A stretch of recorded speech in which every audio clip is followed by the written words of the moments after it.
How many times have we gone crazy looking for a short circuit on a board or a component that overheats and isn't noticeable at first glance? Historically, the solution was the old finger trick, or pouring a bit of isopropyl alcohol to see where it evaporates first, or spending a fortune on a professional thermal camera.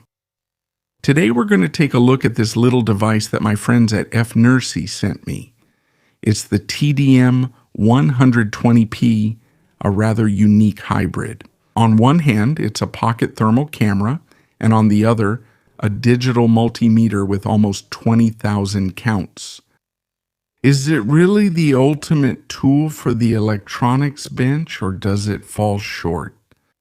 Let's get hands-on and put this instrument to the test.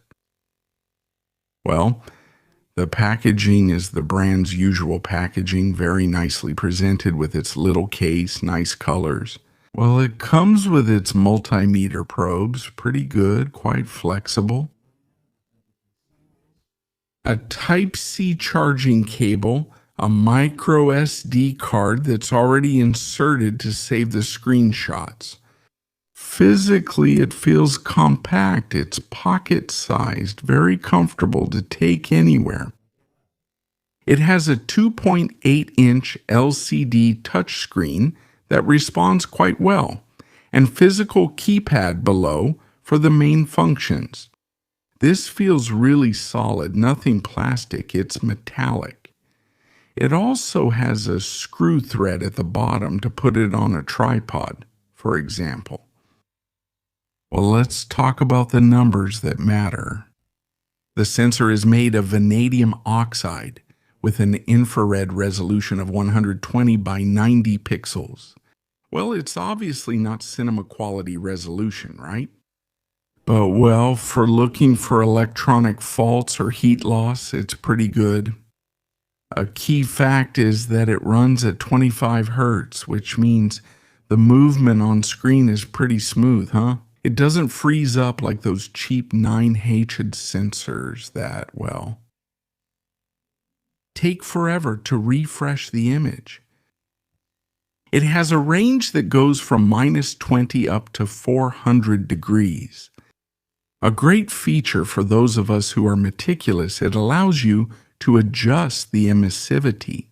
This is fundamental because measuring the temperature of plastic is not the same as measuring that of a polished aluminum heatsink. Take a look at this emissivity table, for example. If we measure on the heatsink of a component that's aluminum, the emissivity is only 0.09 compared to skin or water, which are much closer to one right. So this is something we have to keep very much in mind and adjust it depending on what we're measuring. On the screen, it shows you the central point, and it has an automatic tracker that, well, follows the hottest spot. And, well, it has 7 color palettes to choose the one with the best contrast, depending on what we're analyzing, right? By just pressing the physical button, we switch to multimeter mode.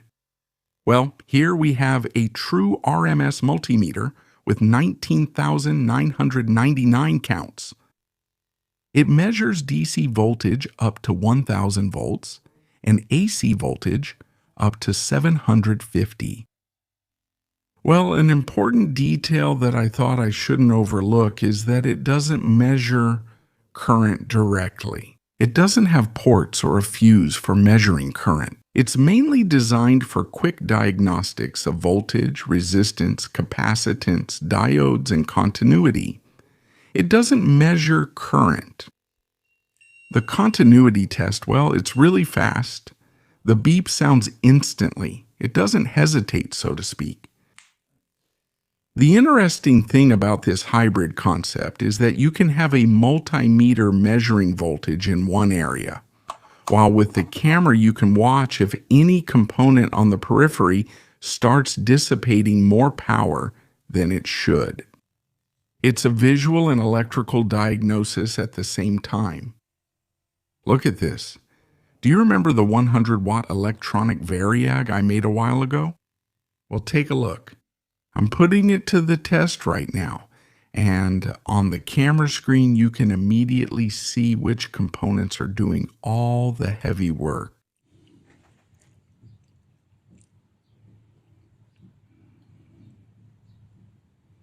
For those of us who enjoy electronic scavenging or component recycling, this kind of tool is pure gold.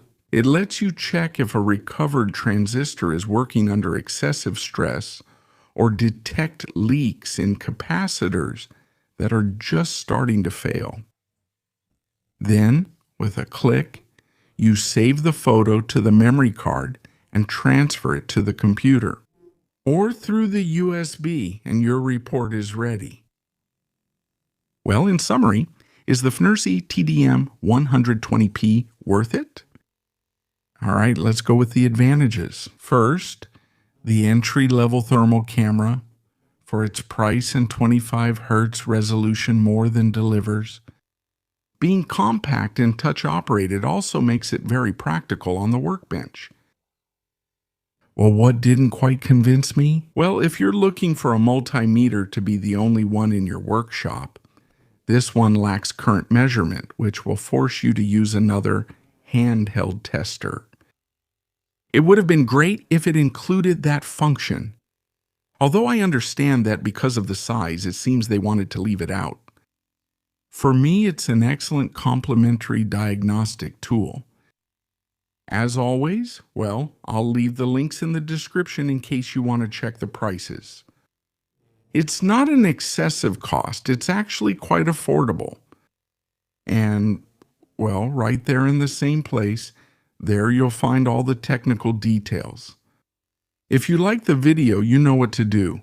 Leave me a like, subscribe if you haven't already, and hit the bell to get notifications. And also, if you want, you can join so I can add you to the WhatsApp group where the members are. There are prizes. Thank you so much for watching the video, and see you next time, God willing. Bye.